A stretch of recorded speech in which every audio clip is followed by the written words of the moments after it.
Tony Dunn. Ain't nothing to it but to do it, brother. Let's roll. In a world where Carolina Panthers fans have an insatiable thirst for Panthers news and opinions, only one podcast roars ferociously. It's the C3 Panthers Podcast.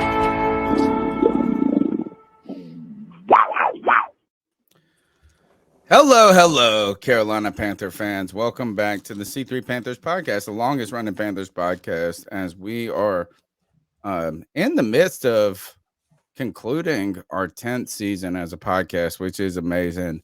The way that I kind of mark the beginning and the close of this podcast is with the Super Bowl, right? So the week of the Super Bowl is the last week, and then you begin the new year coming up. So we will be heading into our 11th season as a podcast, which is so much fun because I've just made a bunch of brothers and a bunch of friends, and you guys know them. They're all in the chat and stuff.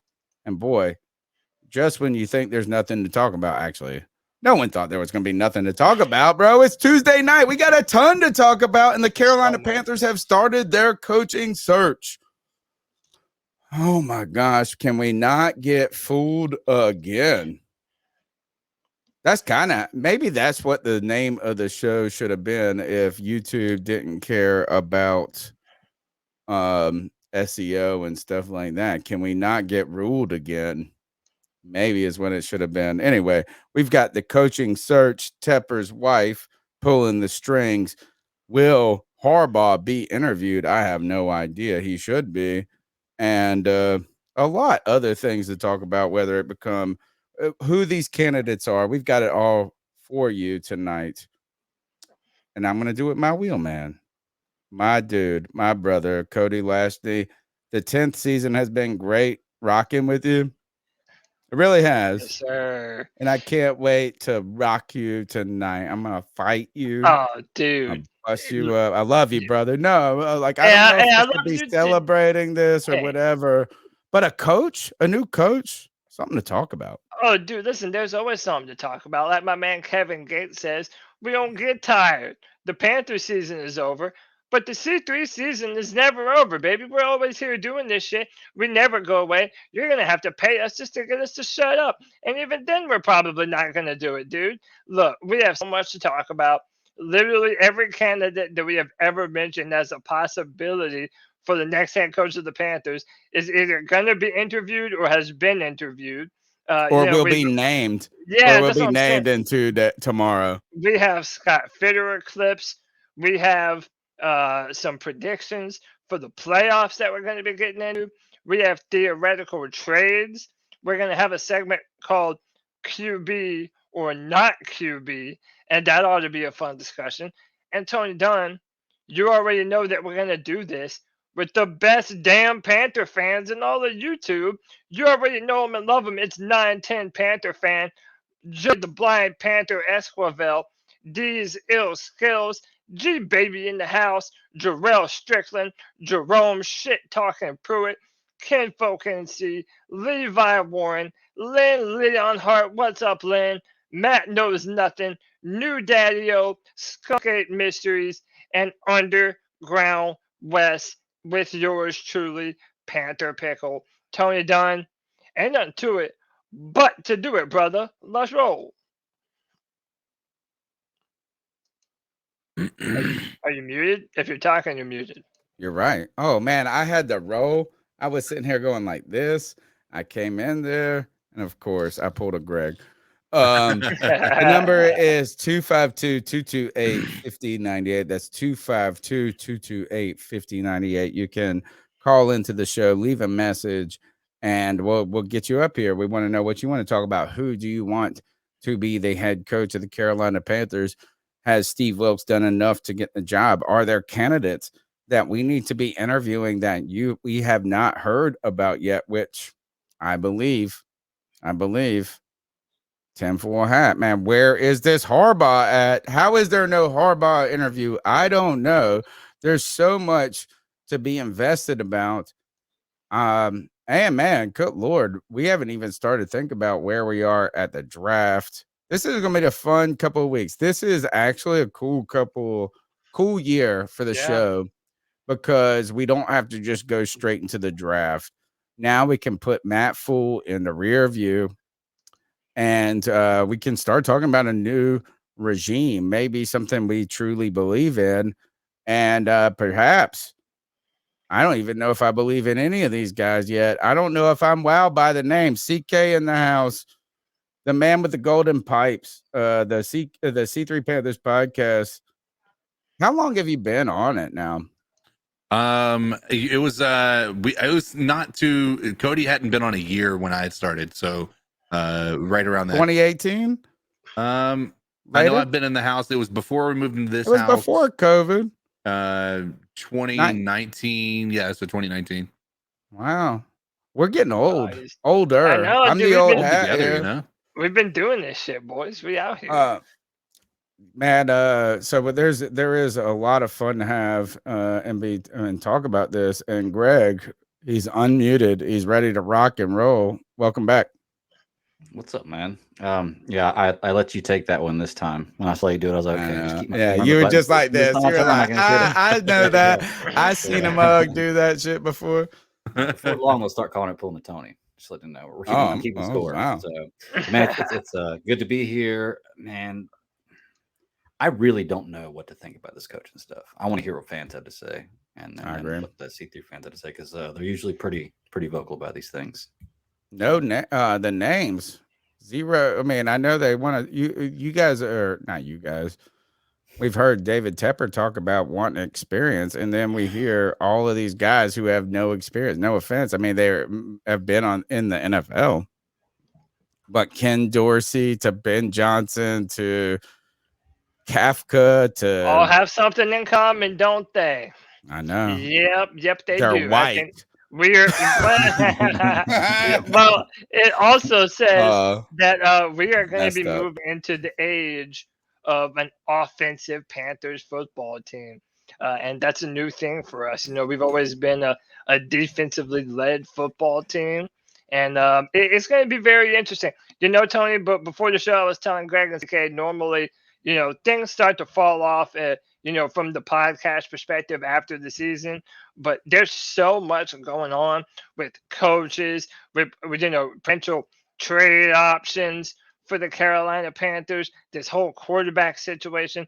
There's going to be so much to talk about for the Carolina Panthers in the coming weeks.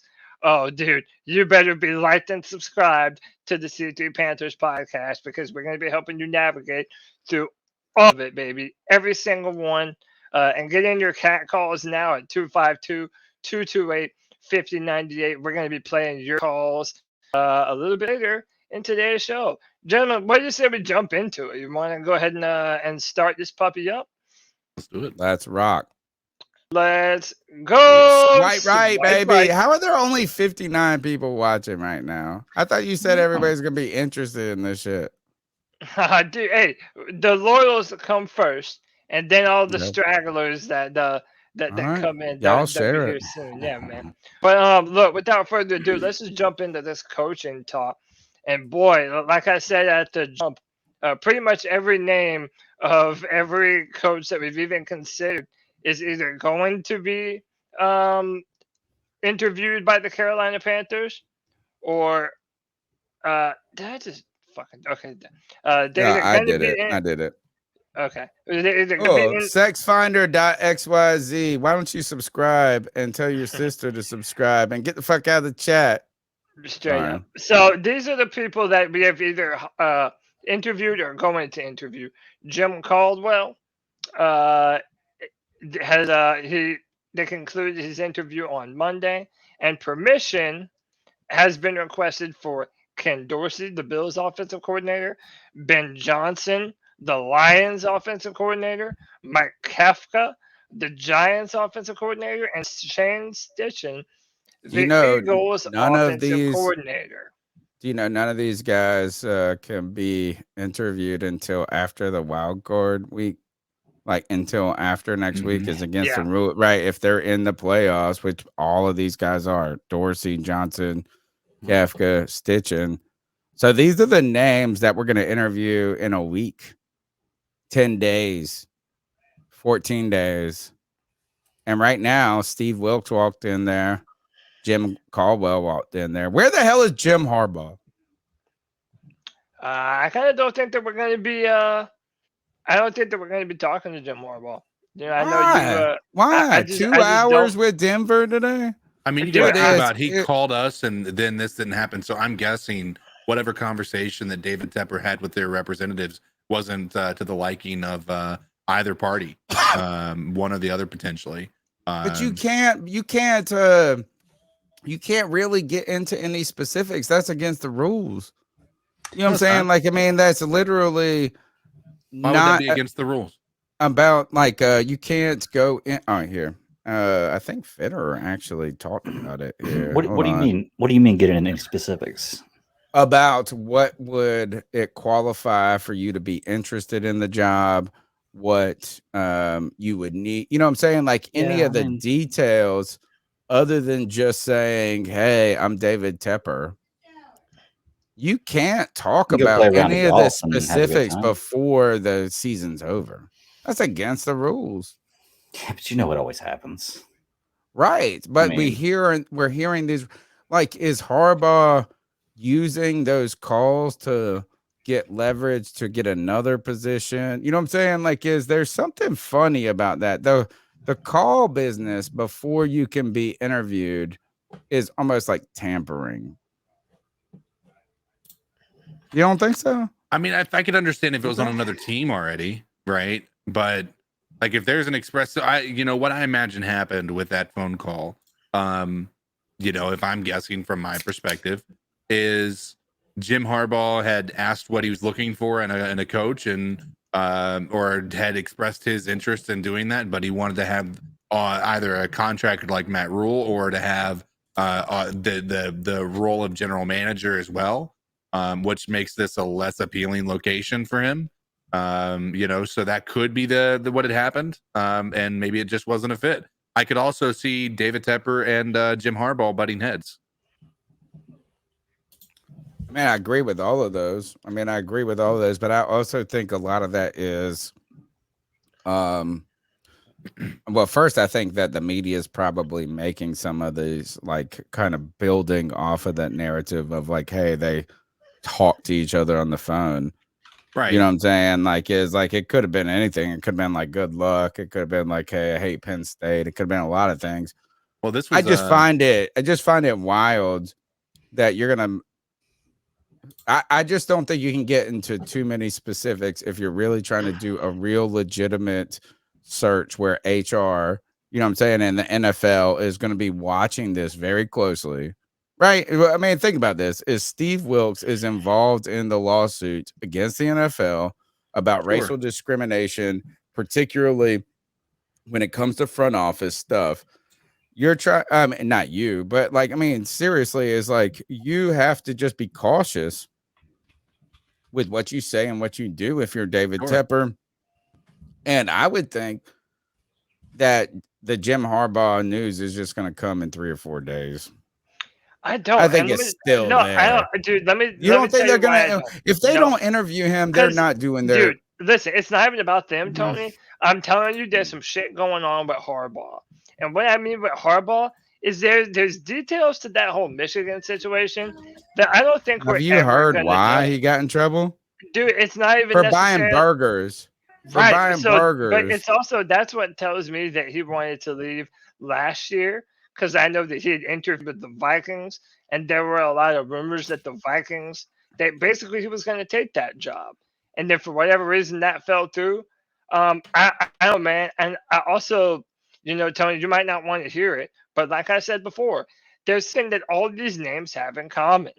They are offensive guys. And I know that Harbaugh has I know the Harbaugh has a fucking quarterback in the NFL. I think he is looking to do something new.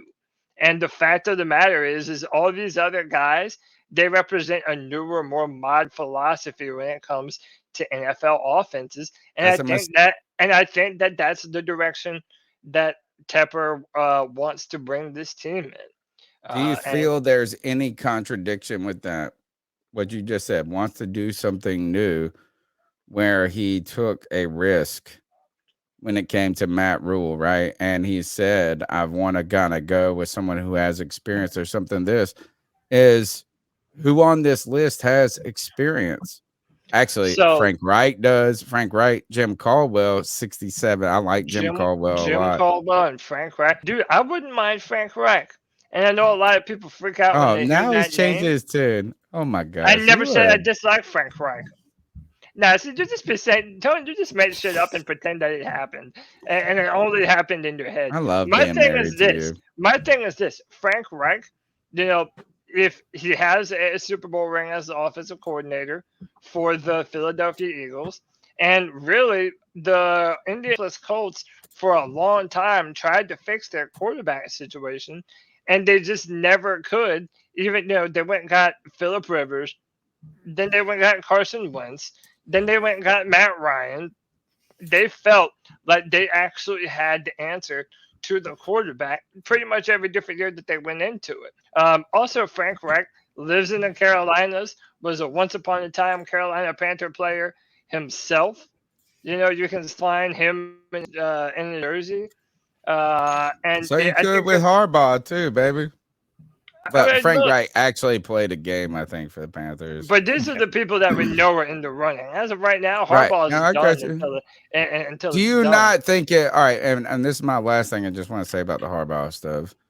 Is it not? Would it be strange to you if we didn't kick the tires on an interview? He had a 2-hour interview with Denver today. Like, you know what I'm saying? Is that out of these names, there's 4 or 5 names you can't even interview to next week. I mean, is it not just a little bit weird that even if you don't like them, a courtesy interview for us as fans? I mean, do you really think that if he feels like he owes us something as fans, that's going to be the point? He's going to be like, okay, this is it. Right Tapper? The fans want this, so I'm going to give it to him. No, I mean, but like, is a courtesy? Like, how could you not give an interview to the top name? I just think that would almost be malpractice to not even say, hey, offer him an interview. If he turns it down. Okay, that means that Tepper doesn't want to work with him, which is what CK said earlier. Is like he's, you know what, Harbaugh got too big of a dick for me to deal with. Well, that mindset is kind of everybody should ask the hottest girl to prom.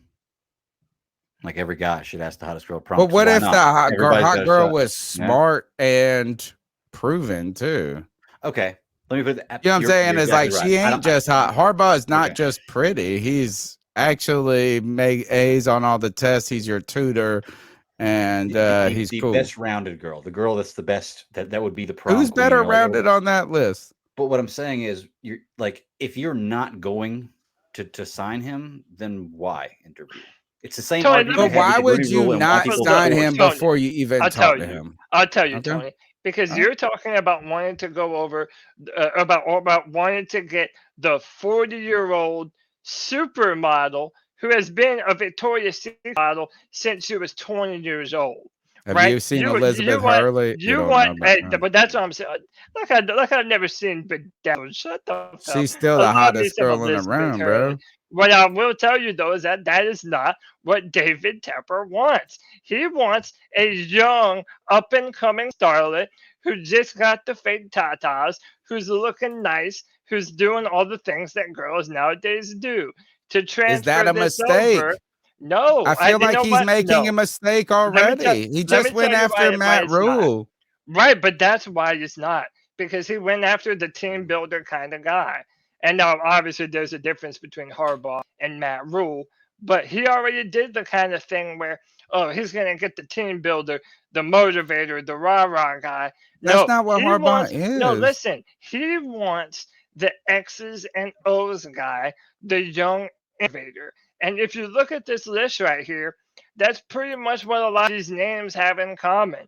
If you look at Ken Dorsey, all offensive. Ken Dorsey, Shane Steichen, Kafka. You're talking about teams this year who were able to put up highly potent offenses. That matters to David Tepper. Also, we're going to talk in a little bit how David Tepper is Jerry Jones.